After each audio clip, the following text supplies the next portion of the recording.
नमस्कार.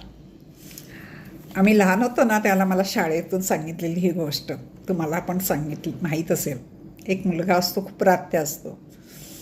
लहानपणी सहज जशी असते बरात्यपणा तसाच त्याच्यात पण होता. कधी कोणाच्या बागेत जाऊन फळच चोर, कोणाचं फुलंच तोडून आण, भाजी विकत असेल तर भाजीच चोरून घे. आणि आई त्या सगळ्या त्याच्या व्रात्यपणाचं कौतुक करते. कधीच त्याला त्या व्रात्यपणाबद्दल रागावत नाही, मारत नाही, ओरडत नाही, शिक्षा देत नाही.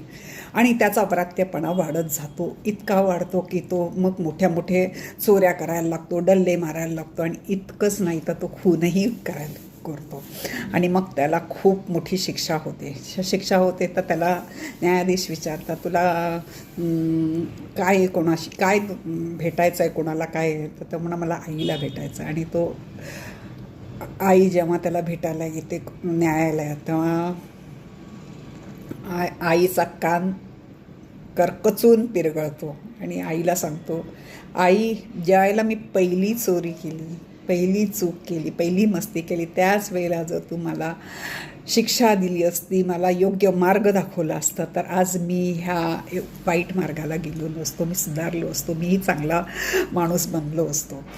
आता ही गोष्ट आठवायचं कारण गेले 8 दिवस संसदेमध्ये राहुलने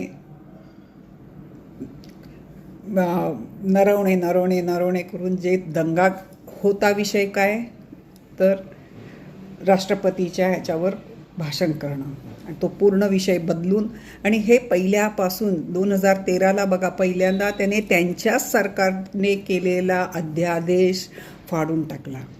पंतप्रधान देशात नव्हते, पंतप्रधान मनमोहन सिंग देशात नव्हते, त्यावेळेला हा अध्यादेश फाडला. त्याच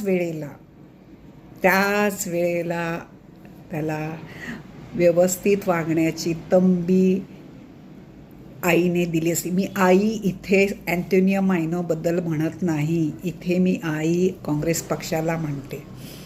आईने त्याला योग्य वेळी कान पकडला असता, ओरडलं असतं, योग्य कसं वागायचं हे सांगितलं असतं, तर असे अनेक एकामागे एक लाल पुस्तक, कोरं पुस्तक घेऊन फिरणं, संविधान करत हे असले प्रकार केले नसते, आणि संसदेचा आखाडा बनवून ठेवला नसता. बघा, तुम्हाला पटतंय का? तुम्ही माझं ऐकता त्याबद्दल मी खूप आभारी आहे.